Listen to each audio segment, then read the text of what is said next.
तो जैसा कि हम सोमचंद के विषय में अध्ययन कर चुके हैं कि सोमचंद संस्थापक थे चंद राजवंश के, और डोटी के राजा को कर दिया करते थे, डोटी यानी कि नेपाल का राजा। इसके बाद इनके अगले जो राजा जो इसमें आए, इसके बाद हम चर्चा करेंगे इंद्रचंद के विषय में। इंद्रचंद 758 से 778 ईस्वी तक इन्होंने कुमाऊं पर राज किया था। इंद्रचंद के समय में उत्तराखंड में रेशम उत्पादन व निर्यात अधिक हुआ। तो ऐसा क्वेश्चन बन सकता है कि ऐसा कौन सा शासक था जिसके समय में जो है उत्तराखंड में रेशम का उत्पादन और रेशम का निर्यात बढ़ा था। तो वो हमारे सोमचंद थे। तो उत्पादन व निर्यात बढ़ाने वाले रेशम के थे सोमचंद, नहीं इंद्रचंद। इंद्रचंद जो है रेशम का उत्पादन और निर्यात बढ़ाने वाले राजा थे। इसने नेपाल के मार्ग से चीन से व्यापारिक संबंध बनाए थे। तो ऐसा कौन सा शासक था, अगर आपसे पूछेगा कि जिसने नेपाल के मार्ग से चीन के साथ व्यापारिक संबंध बनाए थे, तो चीन के साथ व्यापारिक संबंध सोमचंद के द्वारा बनाए गए थे।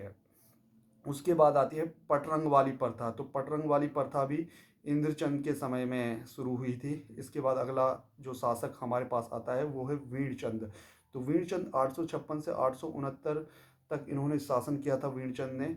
और विलासी राजा भी इनको कहा गया है। तो विलासी यानी कि जो राजा, विलासी यानी कि जैसे विलासी आप समझ सकते हैं कि एक किस्म से रसिक रसिक किस्म का ये व्यक्ति था, जो कि मतलब जिसका काम खाना सोना और इन्जॉय करना होता है। खाली उसको जनता से मतलब नहीं होता, वो अपने इन्जॉय में व्यस्त रहता है। तो इसे आप विलासी राजा की उपाधि या विलासी राजा समझ सकते हैं। तो वीरचंद को एक विलासी राजा माना जाता है।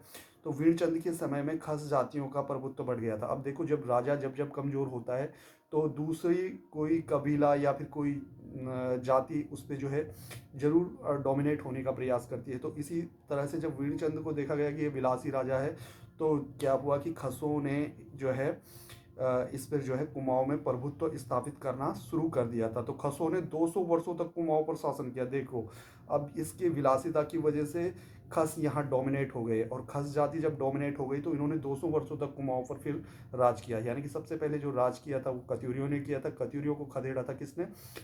गोरखों ने, यानी कि नेपालियों ने।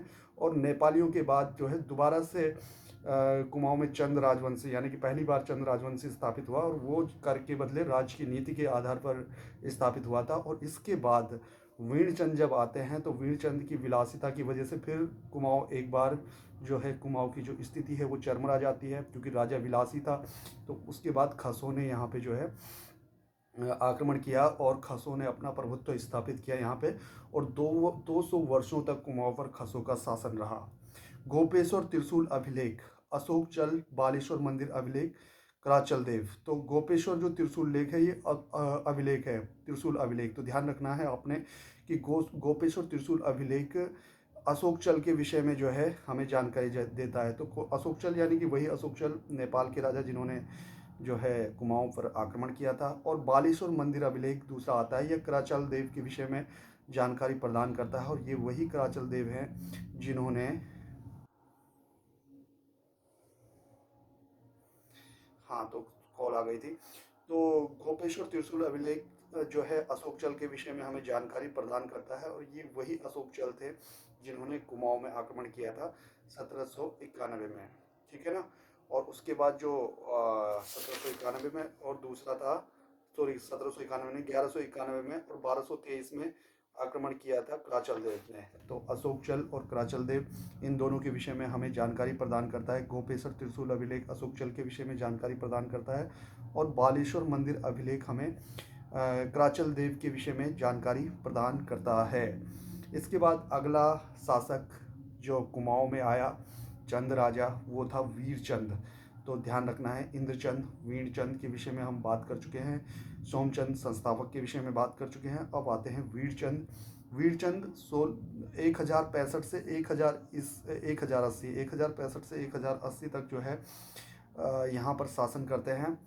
और वीरचंद को खस जाति के अंत का श्रेय दिया जाता है। तो देखिए, वीरचंद और वीरचंद के बीच में क्या हुआ कि जब वीरचंद आया तो 200 वर्षों तक के लिए हमारा जो कुमाऊं था, इसमें जो शासक बन गया वो कौन बन गया था? खस यहाँ पे जो है शासन करने लग गए थे। जब खसों का शासन चलता रहा तो ऑफिशियली बात है कि चंद राजा जो है उस समय डोमिनेट नहीं रहेंगे, वहाँ पे खस ही डोमिनेट थे।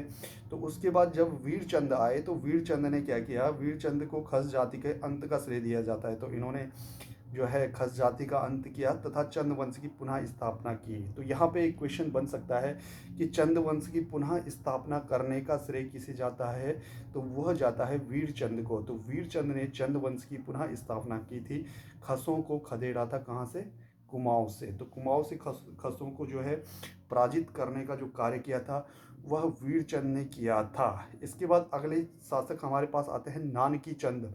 नानकी चंद के शासनकाल को नेपाल नरेश अशोकचल ने आक्रमण किया। तो नानकी चंद के शासनकाल में क्या हुआ था कि नेपाल का जो नरेश था अशोकचल, वही अशोकचल जो हमारे जो कुमाऊं है उसमें 1200 ईस्वी में जो आक्रमण किया था उसने 1200 के आसपास। तो उसको देखिए आप, जो है नानकी चंद के शासनकाल में फिर दोबारा वह आक्रमण करने के लिए आया कहाँ पे, कुमाऊं में। उसके बाद अगला शासक आता है थोरचंद। 1261 से 1275 ईस्वी तक इन्होंने थोरचंद ने शासन किया। उसके बाद आता है त्रिलोकचंद। त्रिलोकचंद ने 1296 से 1303 तक कुमाऊं पर शासन किया और राज्य का विस्तार किया। वह छक्ता परगना जीता, भीम ताल में किला बनाया। तो त्रिलोकचंद के विषय में आपको ध्यान में रखना है कि राज्य का विस्तार किया इन्होंने, छक्ता परगना को जीता और भीमताल का किला बनाया था किसने, त्रिलोकचंद ने। अगले शासक आते हैं अभयचंद। 1344 से 1374 ईस्वी तक शासन करते हैं। अभयचंद ऐसा शासक था जिसके बारे में जानकारी उसके स्वयं के अभिलेखों से प्राप्त होती है। तो ऐसा शासक जिसके बारे में जानकारी उसके स्वयं के अभिलेखों से प्राप्त होती है वो है अभयचंद। अभयचंद के अभिलेख अगर हम देखें तो सबसे पहले आता है मालेश्वर जैन अभिलेख। मालेश्वर जैन अभिलेख इसने लिखवाया था और यह अभिलेख पुत्र प्राप्ति हेतु इसकी जो कामना थी उसको प्रदर्शित करता है। मालेश्वर जैन अभिलेख अभयचंद का है। उसके बाद आता है चौकनी बोरा मंदिर अभिलेख। चौकनी बोरा मंदिर अभिलेख ये चमोली में मिलता है अभयचंद का। अब एक हम बहुत ही ग्रेट शासक के विषय में आगे आपसे बातचीत करने जा रहे हैं जिसका नाम ज्ञान यानी कि गरुड़चंद जिसे कहा जाता है और 1374 से 1420 ईस्वी तक कुमाऊं पर शासन करता है। चंद वंश का सर्वाधिक शक्तिशाली राजा इसे माना जाता है। ज्ञानचंद के संबंध दिल्ली के तुगलक वंश से थे। ये सबसे बड़ी बात इसके विषय में कई एग्जाम ओरिएंटेड में भी पूछी जाती है कि जो ज्ञानचंद थे उसके जो संबंध थे वह तुगलक वंश से थे।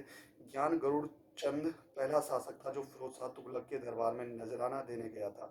तो ऐसा पहला शासक कौन था जो कि फिरोज शाह तुगलक के दरबार में नजराना देने गया था, तो वो हमारे ज्ञान गरुड़ चंद थे। फिरोज शाह तुगलक ने ज्ञानचंद को गरुड़ चंद की उपाधि दी थी। तो ऐसा कौन सा शासक था जिसको ज्ञानचंद ने गरुड़ चंद की उपाधि दी थी, तो वो थे हमारे गरुड़ ज्ञानचंद। तो गरुड़ की उपाधि इसको जो है फिरोज शाह तुगलक के द्वारा ही दी गई थी।